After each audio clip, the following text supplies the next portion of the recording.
यीशु तू संग तो, यीशु तू संग तो, यीशु तू संग तो जीवन में come on shout संतुष्टि है।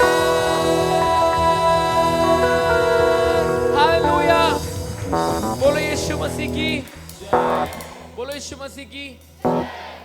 ചെയ്തത് എന്തെന്ന് കാണുക എന്നാ ഫസ്റ്റ് മെസ്സേജ്. और टेलीग्राम का सबसे पहला जो संदेश था, परमेश्वर ने क्या किया देखें करके. നിങ്ങളെ ഞാൻ ഒരു കണക്ക് കാണിക്കാം.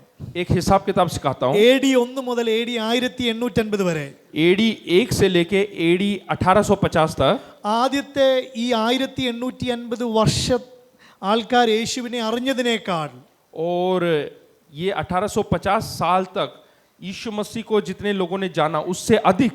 യേശു AD 1 ജീവിച്ചിരുന്നത്. പിന്നീടുള്ള 100 വർഷമാണ് ആൾക്കാർ യേശുവിനെ കൂടുതൽ അറിഞ്ഞത്. और बाकी के 100 वर्षों में यीशु के बारे में ज्यादा लोगों ने जाना. ചില മിഷൻ ബുക്കുകൾ പറയുന്നത് 32 ഇരട്ടി ആൾക്കാർ യേശുവിനെ അറിഞ്ഞെന്നാ. और मिशन बुक बोलते हैं कि केवल 30% लोगों ने ही यीशु को पहले जाना था. അതിന് കാരണം എന്താണെന്നറിയാമോ? उसका कारण क्या है? ഒരു സംഭവം കണ്ടുപിടിച്ചു. एक हमने जो है एक तकनीक जो है ढूंढ निकाला. ഉത്തരം പറയുന്നവർക്ക് ഞാൻ ഒരു ഗിഫ്റ്റ് തരുന്നതായിരിക്കും. जो भी जवाब देंगे उनको मैं एक तोहफा दूंगा. ഒരു സംഭവം കണ്ടുപിടിച്ചു. എന്തായിരുന്നു? हमने एक खोज किया, वो क्या है? AD 1850 1980 1850 और 1950 के बीच में हमने खोज किया. പറഞ്ഞു ബ്രോ, കലണ്ടർ ആണോ? അല്ല, റേഡിയോ എന്ന് ആരാ പറഞ്ഞേ? ഉറക്കെ ഒരു റേഡിയോ എന്നാ പറഞ്ഞേ. ഒരു സിസ്റ്ററിന് ക്ലാപ്പ് കൊടുക്കാമോ? Radio is the right answer. और रेडियो का खोज हुआ, वो सही जवाब है. റേഡിയോയുടെ കണ്ടുപിടുത്തം ലോകത്തെ മാറ്റിമറിച്ചു. और रेडियो का खोज जो है पूरे संसार को बदल डाला. ബില്ലി ഗ്രഹാം, ആത്മീയ യാത്ര, ഫീബ റേഡിയോ, VSB, ഒരുപാട് ഉദാഹരണങ്ങളുണ്ട്. बिली ग्रैहम, आत्मीय यात्रा, ऐसे बहुत सारे सेवकाई उसके द्वारा होने लगा. അപ്പോൾ ഇന്റർനെറ്റ് എന്നാ മാറ്റം സൃഷ്ടിക്കാൻ സാധ്യതകളുണ്ട്. तो इंटरनेट क्या बदलाव ला सकता है? നിങ്ങളുടെ ഫോണിലൂടെ ഉപയോഗിക്കുന്ന 5 ആപ്പുകളുടെ പേര് പറയാമോ? आप अपने फोन के 5 ऐप के नाम बता सकते हो? നിങ്ങളുടെ ഫോണിലൂടെ ഉപയോഗിക്കുന്ന 5 ആപ്പുകളുടെ പേര് പറയാമോ? 5 ऐप का नाम बताएं. Telegram, WhatsApp, insta, snap, YouTube, അല്ലേ? ഒരുപാടൊക്കെ. അടുത്ത ചോദ്യം, നിങ്ങളുടെ ആത്മീയ കാര്യങ്ങൾക്ക് ഉപയോഗിക്കുന്ന 5 ആപ്പുകളുടെ പേര് പറയാമോ? जो आत्मिक बढ़ोतरी के लिए, उन्नति के लिए इस्तेमाल करने वाले 5 ऐप का नाम बताएं.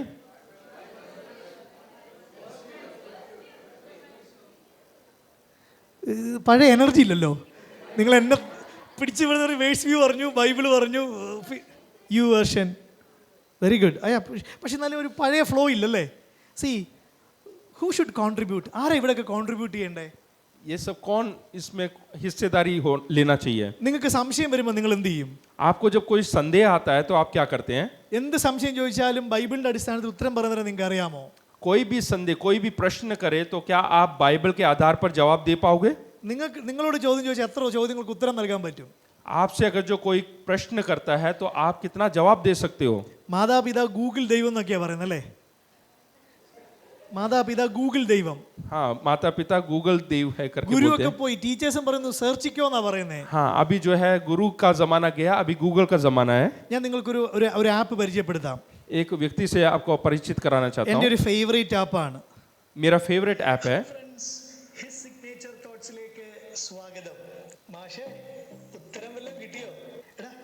നമുക്ക് ആ അച്ചാച്ചനെ വിളിച്ചു. ഓക്കേ, ഞാൻ ആ വീഡിയോ അധികം കാണിക്കുന്നില്ല.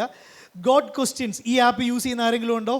God questions, God Okay, questions 1, करके 2, ऐसा yeah, कोई very आप good. यूज करते हैं? Beautiful app. നവംബർ 11 ഞാൻ നോക്കിയപ്പോൾ 7 lakh ക്വസ്റ്റ്യൻസ് ഉണ്ടായിരുന്നു. उसमें 7 लाख नवंबर के महीने में प्रश्न था. 7,11,000. 7 लाख के नजदीक. ഡിസംബർ 18 നോക്കിയപ്പോൾ 7,15,000 ആയി. और दिसंबर 18 तक 7,15,000. One of the beautiful app in the internet world. और इंटरनेट संसार में जो है सबसे अच्छा, एक बहुत ही अच्छा एक ऐप है. നിങ്ങൾ ചോദിക്കുന്ന പല ചോദ്യങ്ങളുടെ ഉത്തരങ്ങൾ ഇവിടെ ഉണ്ട്. आप लोगों के बहुत सारे प्रश्न उसके अंदर है. നിങ്ങൾ ഒരു ദിവസം 10 എണ്ണം വായിച്ചാൽ ഒരു മാസം 300 എണ്ണം വായിക്കാം. 10 വർഷം കൊണ്ട് എത്ര വായിക്കാൻ പറ്റും? എന്നാൽ പോലും ലക്ഷങ്ങൾ ഇനിയും വായിക്കാൻ കിടക്കുക. अगर जो आप एक दिन में 10 प्रश्नों के जवाब पढ़ते हो तो साल में, एक महीने में 30, लेकिन उसके बावजूद भी देखिए कितना लाख हो. അതിൽ 1.5 ബ്രേക്ക് പിടിച്ചാൽ മതിയോ ബ്രോ? ഓക്കെ, നിങ്ങൾ എന്നോട് ക്ഷമിക്കണം കേട്ടോ. എൻ്റെ ഹൃദയം ഇങ്ങനെ എന്നെ ഇത്രയും ടിക്കറ്റ് ഒക്കെ എടുത്ത് ഇവിടെ വരെ കൊണ്ടുവന്നില്ലേ, ഇതൊക്കെ പറയാതെ പോയാ എന്താ പറയണ്ടേ? ഈ പിള്ളേരൊക്കെ ഇനി കാണാൻ പറ്റുമെന്ന് എനിക്ക് അറിയത്തില്ല. ഞാനിത് പറഞ്ഞിട്ട് പോകണ്ടേ. നമ്മൾ ചോദിക്കുന്ന ചോദ്യങ്ങളൊക്കെയാണ് ഈ ഇവിടെ കാണിച്ചേക്കുന്നത്. हम जो भी प्रश्न करते हैं वो उसके अंदर है ഇതൊരു ഫ്രീ ആപ്പാണ്. और वो फ्री ऐप है 15-20 സെന്റൻസിലാണ് മിക്ക ഉത്തരങ്ങളും. और ज्यादातर जवाब जो है 15 से 20 सेंटेंस में है എന്ത് ചോദ്യത്തിന് ഉത്തരം ലോജിക്കൽ അപ്രോച്ച് ഉണ്ട്. और जो भी हम पूछेंगे वो लॉजिकल आंसर ഇവര് रहेगा ഭയങ്കര ലോജിക്കലി ചിന്തിക്കുന്ന പിള്ളേരാ. और आप लोग लॉजिकली सोचने वाले बच्चे लोग हैं ബൈബിൾ വേഴ്സസ് എല്ലാത്തിലും ഉണ്ട്. और सब में बाइबल वर्सेस भी है. ബില്ലി ഗ്രഹാമിന്റെ ഭാഷയിൽ എപ്പോഴും ബൈബിൾ സെയ്സ്, और जैसे बिली ग्राम कहते हैं कि बाइबल बताता है, സിമിലർ ക്വസ്റ്റ്യൻ ലിങ്ക്സ് ഉണ്ട്, और वैसे ही क्वेश्चंस के लिंक भी है, വീഡിയോസ് ഉണ്ട്, वीडियोस है और बुक रेफरेंसेस भी है, ഇതെല്ലാം ഉണ്ട്. सब कुछ है. ഞാൻ നിങ്ങളെ ഭയങ്കരമായിട്ട് എൻകറേജ് ചെയ്യുക. और मैं बहुत प्रोत्साहित करना चाहता हूँ യു വേർഷൻ और यू वर्शन करके, ഒരു സഭയിൽ ഡിസൈൻ ചെയ്ത ആപ്പാ. और ये कलीसिया के द्वारा डिजाइन किया हुआ ऐप है. Steve jobs app store introduce ചെയ്തപ്പോൾ ആദ്യം ഉണ്ടായ ആപ്സിൽ ഒരു ആപ്പാ. और स्टीव जॉब ने जब ऐप बनाया तो उस समय सबसे पहला बनाया हुआ एक ऐप है. ഒരു പാസ്റ്ററിന് എയർപോർട്ടിൽ വെച്ച് കിട്ടിയ ദർശനമായി ഈ ആപ്പ്. और एक पास्टर को एयरपोर्ट में बैठे हुए एक दर्शन प्राप्त किया. 1866 ഭാഷയുണ്ട്. और 1867 भाषा है. 2864 വേർഷൻ ഉണ്ട്. 2864 जो है वर्षन है. കാറിലൊക്കെ യാത്ര ചെയ്യുമ്പോൾ ഓഡിയോ ഉണ്ട്. उसमें बहुत सारे ऑडियो है. ഞാൻ കഴിഞ്ഞ ദിവസം ദ്രൗപദി മുർമു പ്രസിഡന്റ് ആയപ്പോൾ ചിന്തിച്ചു, സന്താളി ഭാഷ അതിനകത്തുണ്ട്. संताली भाषा भी इसके अंदर है. ഒരുപാട് ഇതര വിശ്വാസങ്ങളുടെ രാജ്യങ്ങൾ യേശുവിനെ അറിയുന്ന ഒരുപാട് ആൾക്കാർ ഞാൻ കേട്ടിട്ടുണ്ട്. और जो दूसरे धर्मों को मानते हैं वो उन्होंने भी इसके द्वारा यीशु के बारे में सुना. മലയാളം വായിക്കുന്നവർക്ക് മലയാളത്തിൽ തന്നെ 5 വേർഷൻ ഉണ്ട്. और जो मलयालम पढ़ते हैं 5 वर्षन बाइबल इसके अंदर है. ഇംഗ്ലീഷിൽ ഒരുപാട് വേർഷൻസ് ഉണ്ട്. और अंग्रेजी में बहुत सारे वर्षन है. ഓക്കെ, 10ാമത്തെ കാര്യം, 10वीं बात, നിങ്ങൾ ഒരു ഗോഡ്ലി ഇൻഫ്ലുവൻസറായി മാറണം. और आप एक ईश्वरीय प्रभावशाली व्यक्ति होकर बदलना है. ഞാനൊരു നിങ്ങൾക്ക് ഒരു ഹോംവർക്ക് തരാം. आप लोगों को मैं एक होमवर्क देता हूँ. 4 മിനിറ്റ് എൻ്റെ മുമ്പിലുണ്ട്. 4 मिनट मेरे सामने है. 6 സങ്കീർത്തനങ്ങളുടെ മുകളിൽ സ്വർണ്ണഗീതം എഴുതിയിട്ടുണ്ട്. സ്വർണ്ണഗീതം 6 സങ്കീർത്തനങ്ങളുടെ മുകളിൽ സ്വർണ്ണഗീതം എഴുതിയിട്ടുണ്ട്.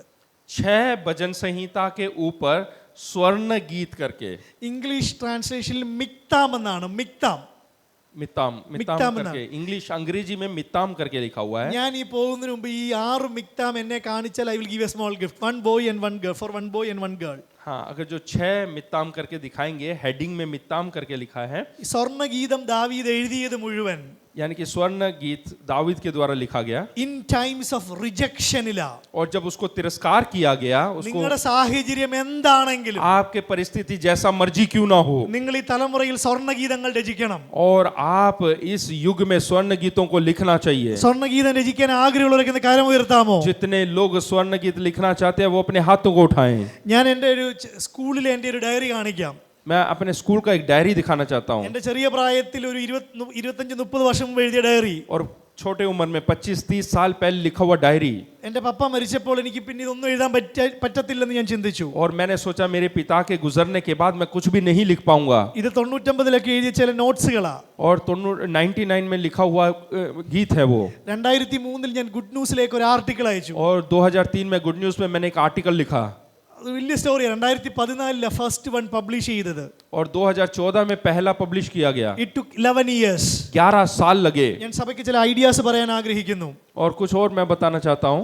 പിന്നീട് എനിക്ക് കർത്താവ് എന്നെ ഒരുപാട് എഴുതാൻ ദൈവം എന്നെ അഭിഷേകം ചെയ്തു. उसके बाद परमेश्वर ने बहुत सारे लेख लिखने के लिए इस्तेमाल किया. ഇത് 2014-ൽ എഴുതിയ ഒരു പുസ്തകമാണ്, വാട്സാപ്പ് ചിന്തകൾ. और 2014 में मैंने ये व्हाट्सएप और सोच विचार के बारे में मैंने लिखा. ലുലു മോളിൽ ഈ ബുക്കുണ്ട്. लुल्लू मॉल के अंदर भी ये किताब है. ഒരു ബന്ധുക്കോസുകാരുടെയും ഒരാളുടെ പുസ്തകം ലുലു മോളിലില്ല. और पेंटिकोस वालों का कोई भी किताब लुल्लू बुक्स में नहीं है. രക്ഷാ സ്നാനം അഭിഷേകം കർത്താവിന്റെ വരവൊക്കെ ഈ പുസ്തകത്തിൽ എഴുതിയിട്ടുണ്ട്. और उद्धार के बारे में, प्रभु यीशु मसीह के आगमन के बारे में, ये सब इस किताब में है. 1-2 കോപ്പി പുറകിലുണ്ട്. और 1-2 किताबें पीछे भी है. ചില ചർച്ച് സൺഡേ സ്കൂൾ ടെക്സ്റ്റ് ആയിട്ട് ഉപയോഗിക്കുന്നുണ്ട്. और कुछ लोग जो है संडे स्कूल टेक्स्ट के इस तरह से इस्तेमाल कर रहे हैं. കേരളത്തിലെ മിക്ക ജയിലുകളിലും ഈ പുസ്തകമുണ്ട്. और केरला के कई सारे किताब के जो शॉप है वहाँ पे भी है. കോവിഡിന് മുമ്പ് പല റെയിൽവേ സ്റ്റേഷനിലും ഇതുണ്ടായിരുന്നു. और कोविड से पहले बहुत सारे रेलवे स्टेशन में भी था. യേശുവിനെ അറിഞ്ഞത്, ജയിലിൽ നിന്ന് വന്ന കത്തുകള്, സ്നാനപ്പെടാൻ തീരുമാനിച്ചത്, ആത്മഹത്യയിൽ നിന്ന് രക്ഷപ്പെട്ട കഥകൾ എനിക്ക് പറയാനുണ്ട്. और जेल से छूटे हुए, आत्महत्या से छूटे हुए, ऐसे बहुत सारी कहानियां बताने के लिए हैं. സ്വർണ്ണഗീതങ്ങൾ നിങ്ങൾ രചിക്കണം. और स्वर्ण गीत जो है आप लिखें. ഒരു ക്യാമ്പിൽ 4 സുവിശേഷം വായിച്ചൊരു കൈവെക്കാൻ പറഞ്ഞു. और एक कैंप में मैंने बोला कि 4 जो गॉस्पेल है, 230 सुसमाचार है, वो पढ़े हुए लोग हाथ उठाने को बोला 230 പേരിൽ 25 താഴെ ആൾക്കാരെ കൈപൊക്കിയുള്ളൂ. और 230 लोग होने के बावजूद केवल 25 से कम लोगों ने अपना हाथ उठाया. അന്ന് എഴുതിയ പുസ്തകമാ സെൽഫി സുവിശേഷങ്ങളിലൂടെ. और ये सेल्फी सुसमाचार के द्वारा, ഓരോ സുവിശേഷ മത്തായി മർക്കോസ് 44 അധ്യായമാ. और मत्ती मरकुस जो है 44 किताबें हैं, ഓരോ അധ്യായം വായിക്കുക, ഓരോ സെൽഫി എടുക്കുക. और एक एक किताबें पढ़ें और एक एक selfie low. Are you with me? क्या आप लोग मेरे साथ हैं? ഞാൻ ഈ ആശയങ്ങൾ പറയുന്നത് നിങ്ങളുടെ മനസ്സിൽ ഐഡിയാസിന്റെ ലഡു പൊട്ടണം. और मैं इसलिए बता रहा हूं ताकि आपके अंदर विचारों के लड्डू फूटे. സദൃശ്യവാക്യങ്ങളെ കുറിച്ച് മലയാളത്തിൽ പുസ്തകങ്ങൾ കുറവാ. और नीति वचन के बारे में जो है किताबें बहुत कम है. കത്തോലിക്ക ബൈബിളിൽ സുഭാഷിതങ്ങൾ എന്നാ പറയുന്നത്. और कैथलिक किताब में सुभाषण करके कहा जाता है. ബ്രോയുടെ സുഭാഷിതങ്ങൾ എന്നാ ഒരു പുസ്തകത്തിന്റെ പേര്. और ബ്രോയുടെ സുഭാഷിതങ്ങൾ. ब्रोइलस ബ്രോയുടെ ब्रोइलस भाषण പേര്. हाँ, वहाँ पे लिखा गया है ऐसा ചെറുപ്പത്തിൽ नाम. പപ്പായും മമ്മിയും ഒരു മിനിറ്റ് ഇവിടെ. ചെറുപ്പത്തിൽ പപ്പായും മമ്മിയും പറഞ്ഞിട്ടുണ്ട് സദൃശ്യവാക്യം 31 അധ്യായമാ. हाँ, माता पिता ने बताया कि 31 अध्याय है नीति वचन में. ഒന്നാം തീയതി 1 അധ്യായം, 2 തീയതി 2 അധ്യായം, അങ്ങനെ ഈ 31 ചാപ്റ്റേഴ്സ് ഇതിനകത്തുണ്ട്. यानी कि पहला दिन जो है पहला अध्याय, दूसरा दिन दूसरा अध्याय, ऐसे 31 अध्याय है. എങ്ങനെ ദേഷ്യം ഹാൻഡിൽ ചെയ്യണം, കലിപ്പുകളുടെ ലോകം എന്ന ചാപ്റ്ററിന്റെ कैसे പേര്. क्रोध को हम जो है हैंडल कर सकते हैं. നാലാമത്തെ പുസ്തകത്തിന്റെ പേര് ഹിസ് സിഗ്നേച്ചർ എന്നാ. और चौथा हिस सिग्नेचर करके है. ഇതൊക്കെ ജയിലിൽ നിന്ന് വന്ന കത്തുകളാ. ये जेल से आया हुआ पत्र है. മനസ്സ് വെക്കണം. हमें दिल देना है. എസ്ര 7:10. और एजरा 7 का 10. എസ്ര മനസ്സ് വെച്ചിരുന്നു. और एसरा ने जो है अपने दिल को दिया, यानी कि समर्पण किया. നിങ്ങൾക്ക് ആശയങ്ങളൊക്കെ കുറവാണോ? क्या आपके अंदर विचार कम है? ആശയങ്ങളുണ്ടോ? क्या आपके अंदर कोई ऐसा विचार है? ഉത്തരവാദിത്വം ടീം വർക്ക് മെന്റാലിറ്റി ഉണ്ടോ? या जिम्मेदारी आपके अंदर है? മിഷണൽ മൈൻഡും സ്പിരിച്വൽ ബർഡനും ഉണ്ടോ? क्या मिशन माइंड और स्पिरिचुअल बर्डन आपके आत्मिक बोझ आपके अंदर है? നിങ്ങൾ സഭകൾക്കും ഓർഗനൈസേഷനൊക്കെ പ്രയോജനപ്പെടണം. आप कलीसिया के लिए एक फायदेमंद होना चाहिए. എന്തെങ്കിലുമൊക്കെ സംശയം ഉണ്ടെങ്കിൽ കോൺടാക്ട് മീ. अगर जो कोई भी शक है तो आप मुझसे जुड़ सकते हैं. എല്ലാവരും ഒന്ന് എഴുന്നേക്കാമോ? सब लोग खड़े हो जाएं. ഇത് വില്യം കേറിയെ കുറിച്ചിട്ടുള്ള ഒരു സ്റ്റേറ്റ്മെന്റാ. ये विलियम कैरी के बारे में है. അദ്ദേഹം ബോട്ടണിസ്റ്റ് ആയിരുന്നു. बॉटनिस्ट थे. ഇൻഡസ്ട്രിയലിസ്റ്റ് ആയിരുന്നു. वो इंडस्ट्रियलिस्ट थे. എക്കണോമിസ്റ്റും ഹ്യൂമാനിറ്റേറിയനുമായിരുന്നു. और वो इकोनॉमिस्ट थे और ह्यूमैनिटेरियन थे. മീഡിയ പൈനറും അഗ്രികൾച്ചറലിസ്റ്റുമായിരുന്നു. और वो खेती बाड़ी के बारे में जानकारी रखने वाले थे. ട്രാൻസ്ലേറ്ററും അസ്ട്രോണമറും ആയിരുന്നു. और वो जो ब्रह्मांड के बारे में करने वाले और ट्रांसलेटर अनुवादक भी थे. അദ്ദേഹത്തിന്റെ പ്രൊഫൈൽ നിങ്ങൾ നോക്കിക്കേ. उस व्यक्ति का प्रोफाइल देखेगा. കർത്താവിന് വേണ്ടി ശരിക്കും പ്രയോജനപ്പെട്ടു. परमेश्वर के लिए उन्होंने बहुत अधिक इस्तेमाल हुए. കരം ഒന്ന് ഹൃദയത്തോട് ചേർത്ത്. अपने दिल की ओर अपने हाथ को रखें. യേശു അപ്പ നിങ്ങളോട് സംസാരിച്ചെങ്കിൽ ഒന്ന് കരം ഉയർത്താവോ? अगर जो प्रभु यीशु मसीह ने आपसे बात किया तो आप अपने हाथों को उठाएं ദൈവത്തോടൊന്ന് പറ, और परमेश्वर से बोलें, എന്നെ സൂക്ഷിക്കണം. मुझे संभालें. എൻ്റെ ബയോഡേറ്റ മനോഹരമായിരിക്കണം. मेरा बायोडाटा खूबसूरत बने.